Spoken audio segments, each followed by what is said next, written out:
Hi, my name is Johanna Jamnik, and this is my story, The Stranger.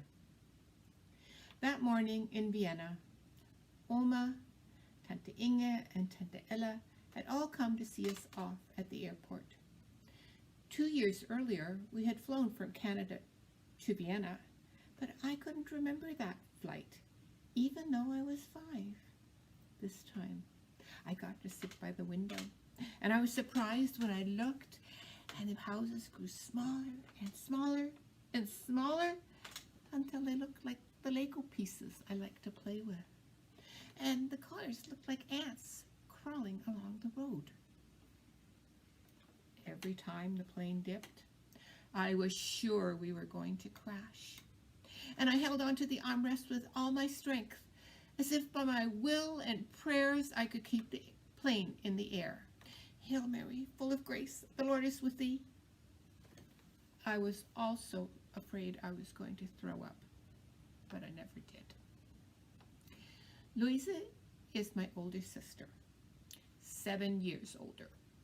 And back then, she could be bossy and mean. When we got off the plane, she was carrying my baby brother, Hilala.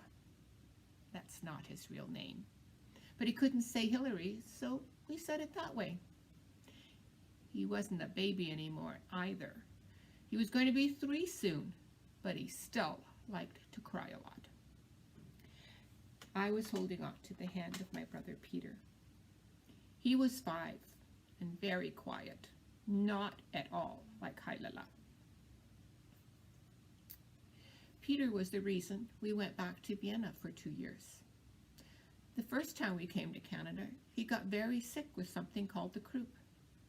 He almost died twice. Mama read that a change of climate helped, and so we went back. I guess it worked because he only got sick once in Vienna. Papa stayed in Canada to work and earn money. Mama had finished talking to the man in the uniform, showing him our passports. We walked through these huge sliding doors, and there were lots and lots of people behind a shiny railing. Louisa got all excited and started yelling, "There's Papa! There's Papa!"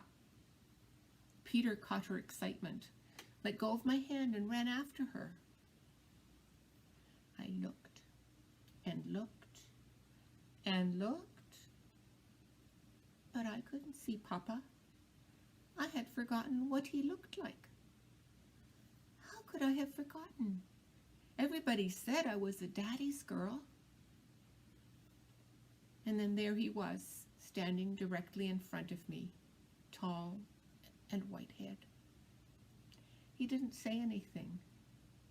Maybe he was quiet like Peter. I didn't know what to say or do. Embarrassed, I hung my head. I noticed my shoelace was undone. Grateful I had something to say to the stranger, I looked up at my father.